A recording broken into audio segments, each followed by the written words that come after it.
Hey guys, I'm doing a quick playthrough of an initial Group A piece from the brand new Trinity Syllabus 2020 to 2023.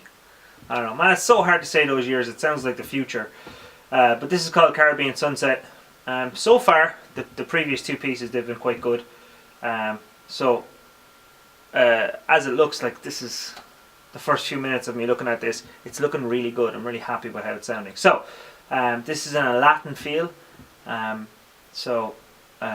Mike Osborne is responsible for this one, and let's have a listen to it. So it starts out, we've got a kind of I suppose he says it's Latin feel, so you've got what looks like a squared note on the right cymbal, and that means they want you to play the bell of the right cymbal. So that's this section here, and it gives a high pitched ping as opposed to a washed out right sound. They want that up there for the Latin feel. So we've got a whole note or a crotchet on one, and then a snare its own for two, and then bell and bass on three again, three, and then two rack toms on quavers, four, and so that first part sounds like this: 1, 2, 3, 4, and repeats again, 1, 2, 3, and then it's not an exact repeat because the 4 and is on the second rack tom, and you can tell that it's on the second rack tom because it drops down to the line intersecting the note. That means it's not quite on the top space, it's on the next tom down. So these first two bars, 1, 2, 3, 4, and 1, 2, 3, 4. Next bar changes slightly again, 1, 2, 3, and now the 4 ands on the floor tom, 4 and then we have for the fourth bar 1, 2, and now we have two hits together, floor tom and snare, 3 and then a whole note 4. So the whole line, top line is 1, 2, 3, 4, 1, 2, 3, 4, and 1, 2, 3, 4, and 1, 2, 3, and 4. Okay, take your time with that. You don't need to rush on to the next line. Play that a couple of times. Make sure the count is there. Without the count, the whole thing kind of starts to dissolve. So you want to make sure you have the confidence of a count behind your playing. It doesn't have to be that fast. You can do as slow as you need to, as long as you keep it nice and steady. Bar 5 then continues on with the exact same feel that we had in the top line, and the exact same playing that we had on bar 1. 1, 2, 3, 4, and bar 6 is a copy of bar 2. 1, 2, 3, second rack tom 4, and bar 7 is a copy of bar 3. 1, 2, 3, 4, and then bar 8 is very, very similar to bar 4. You got 1, but no bass drum on the 2, just the right. And then you got 3, 4, which is floor tom and snare played together. 3, 4. So a slight change there on bar 8. Now, when we move into section B, we've got just bass drum, but there's got a notation on it for piano. P stands for piano, which means quiet. So they don't want you hitting that bass drum hard. They want a quiet build up here, because for bar 9 and bar 10, it's P, which is piano. For bar 11 and bar 12, it's MP, which is mezzo piano, which is getting louder. And then for 13 and 14, it's mezzo forte, which is getting louder again. Mezzo forte, kind of loud. And then on 15, it's forte, which is loud. So there's a full 8 bars, or 7 bars, because the 8 bars rested, where it goes from quiet to loud. So they want to hear the dynamics here coming from you. They want to hear that you can go from quiet to loud. So 1, 2, 3, 4. Same for 10. 1, 2, 3. Kind of louder now with the floor tom. 1, 2, 3, 4. Bar 12. 1, 2, 3. Getting louder again. Adding in the rack tom. 1, 2, 3, 4. Bar 14. 1, 2, 3, 4. And then you got 1, 2, and 3, and 4. And that should be with a little bit of force. Okay. Now, forte is not the loudest that you can play, because you've got fortissimo forte, which is louder again, very loud, and I've even seen triple F, which is like fortissimo, fortissimo forte. I think, I could be wrong. It's very rare to see that, but you'll see a fortissimo forte. That's not that rare. So don't make forte the loudest you can do, because if you go to the loudest you can do, there's nothing you can do to up the ante then for the next level up.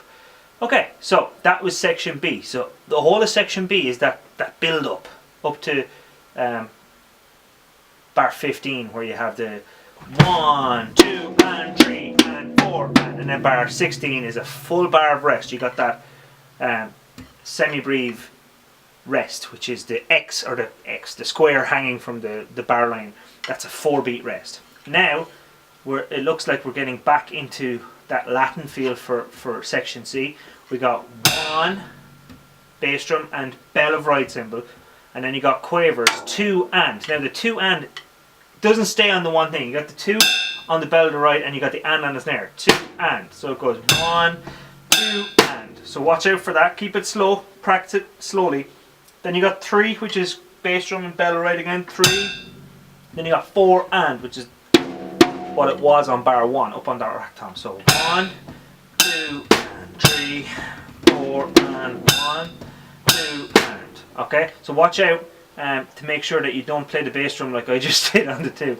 1, 2 and 3, 4 and 1, 2 and 3, and now the 4 and is going to be on the second rack tom. 4 and. Then you got 1, 2 and 3, 4, floor tom, 4 and then you got 1, 2, floor tom and snare drum, 3 and 4. So let's try that section C from 17.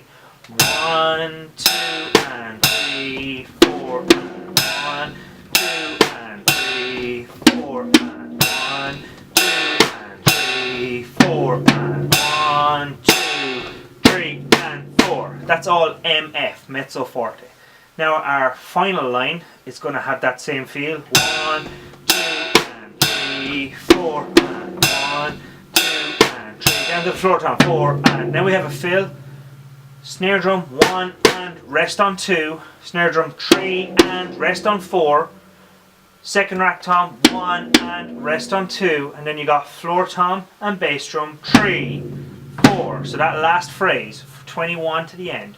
1, 2 and 3, 4 and 1, 2 and 3, 4 and 1 and 2, 3 and 4, 1 and 2, 3, 4.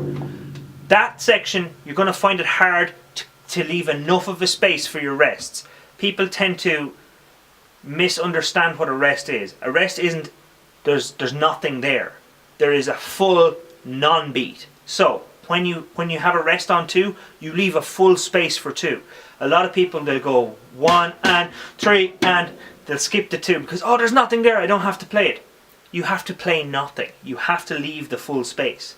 It's like when a car leaves a parking space, the space doesn't disappear. There's still a full empty space there. So when there's a rest in there, you have to make sure that the full count of the beat is left empty because people will rush those rests.